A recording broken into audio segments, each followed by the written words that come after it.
page-turners, and welcome back to the channel. I'm Matthew, the man with the hat who reads, and this is Witchy Eye by DJ Butler. Now, background on this book before we get into what it's about and all that, my thoughts. One of the first real forays I had into the booktube community, I was watching Mike's book reviews, and he did a book haul, and someone had sent him this book. And I thought, that sounds interesting. I want to try that. So I went to Amazon, ordered it. It came, and it promptly sat in my stack for a year and a half almost. So, since I was doing all this fantasy stuff this year, since I had a backlog of it, I thought, I'm going to pick this one up, see if I enjoy it, and if I want to continue on with the other books in the series. And I enjoyed it. But, let's dive into what it's about. So, Sarah Calhoun, a 15-year-old with a natural talent for hexing and one bad eye, has her world turned on its head when a Yankee wizard priest tries to kidnap her. Sarah fights back with the aid of a mysterious monk named Thalanus, who is one of the not-quite-human firstborn. It is Thalanus who reveals to Sarah a secret heritage she never dreamed could be hers. Now, on a desperate quest, she is hunted by the Emperor's bodyguard of elite dragoons, as well as by darker things, shape-shifting mockers and undead Lazars. For Sarah to claim her heritage means a dangerous confrontation with the Emperor of the New World, and the revelation of a destiny she could never have imagined.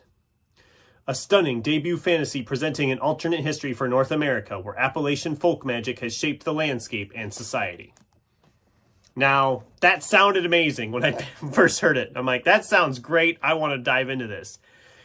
And I gotta say, this was a lot of fun. It really was.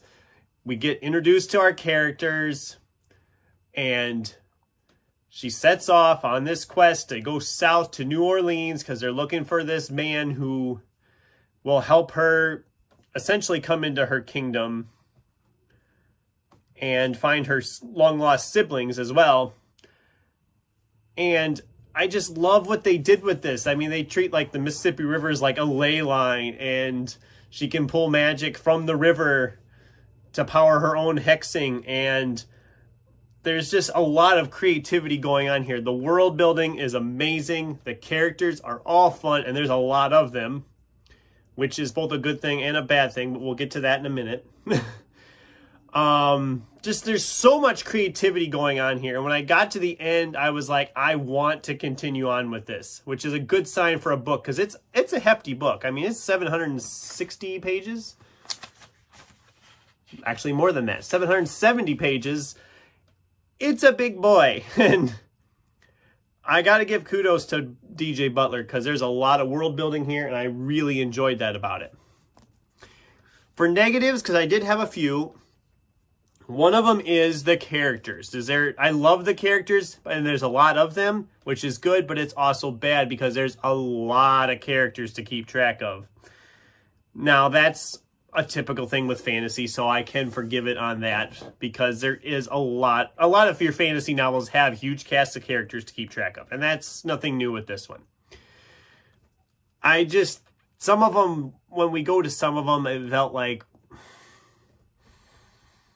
I don't want to say they weren't interesting characters, they didn't feel like characters I needed to focus on at that point, if that makes any sense. It just felt like we were pulling away from the characters I actually wanted to continue to follow these other characters that I didn't care about. But that's probably just me.